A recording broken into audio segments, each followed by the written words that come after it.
दोस्तों, मैं हूं, आप देख रहे हैं एडुकेट का ऑफिशियल यूट्यूब चैनल। और अभी मैं आपको बताने जा रहा हूं कि आज आखिर क्या हुआ हाई कोर्ट में और सुप्रीम कोर्ट में। जी हाँ फ्रेंड, जैसा कि आप जानते हैं जो नीट की काउंसलिंग है वो रुकी हुई है और बॉम्बे हाई कोर्ट में जो मैटर था उसके बारे में मैं आपको अपडेट्स दे रहा हूँ।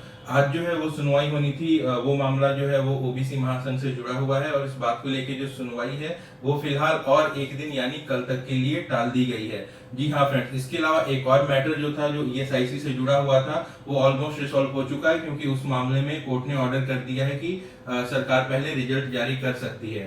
तो अब ये साफ साफ समझ लें कि उसकी वजह से काउंसलिंग में कोई रुकावट नहीं है। अब जो मैटर है वो सबसे बड़ा मैटर ये ओबीसी महासंघ का जो 27% आरक्षण को लेकर दाखिल हुआ हाई कोर्ट में, उसको लेकर ही मामला रुका हुआ है। और ये डिटेल्स आप एमसीसी की वेबसाइट पर भी देख सकते हैं। वहां पे एक नोटिफिकेशन जो पहले आ रही थी जिसमें ये दिखाया जा रहा था कि 31 को सुनवाई होनी है। वहां पे अब आप नेक्स्ट मैसेज देख सकते हैं कि अब जो अगली सुनवाई है वो 1 अगस्त को होनी है। जी हाँ दोस्तों, इसी बीच एक और मुद्दा उठा था समृद्धि दुबे जी का जो केस था, जिन्होंने सुप्रीम कोर्ट में एक एसएलपी दाखिल की थी जो हाई कोर्ट की डिसीजन आ रहे हैं जिसकी वजह से काउंसलिंग रोक दी जा रही है इस बात को लेकर। तो उसमें तो जो नई डेट है वो काफी दिन बाद की डेट मिली उन्हें 14 सितंबर की। और बहुत सारी त्रुटियां थी उनके केस में, तो फाइलिंग में बहुत सारी प्रॉब्लम्स हुई थी जिनको लेके सुनवाई नहीं हो पाई थी। इस बीच भारत सरकार ने एक एसएलपी दाखिल कर दी है, वो भी इसी बात को लेकर है कि इस तरीके से जो हाई कोर्ट के ऑर्डर्स आ रहे हैं और इसकी वजह से काउंसलिंग रुक रही है, बहुत सारे बच्चों को दिक्कत हो रही है। और ये दाखिल हुई थी 28 जुलाई को। इसके मामले में आज हियरिंग थी लेकिन वो भी आज नहीं हो पाई है और ये हियरिंग भी कल होगी। जी हाँ, 1 अगस्त बहुत इंपॉर्टेंट दिन होगा आप सभी स्टूडेंट्स के लिए, हमारे लिए भी, क्योंकि इसी दिन बॉम्बे हाई कोर्ट का भी डिसीजन आएगा। और हम लोग उम्मीद कर रहे हैं कि जो सुप्रीम कोर्ट है उसमें भारत सरकार अपना पक्ष रखेगी और जो फैसला है वो हमारे हक में होगा।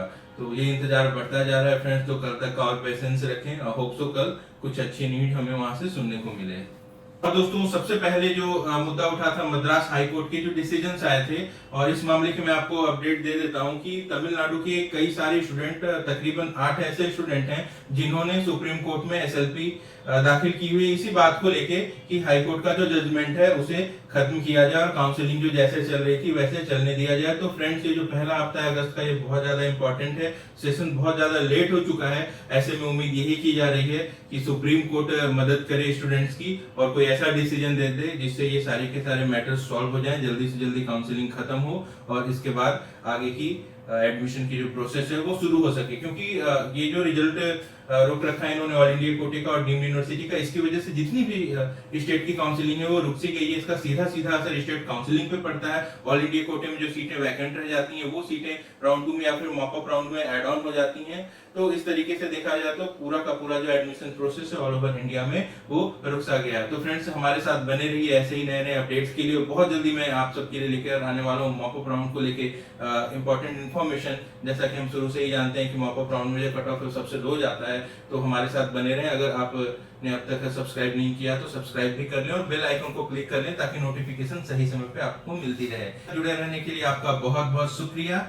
फिर मिलते हैं आपसे बहुत ही जल्दी। Thank you very much for watching.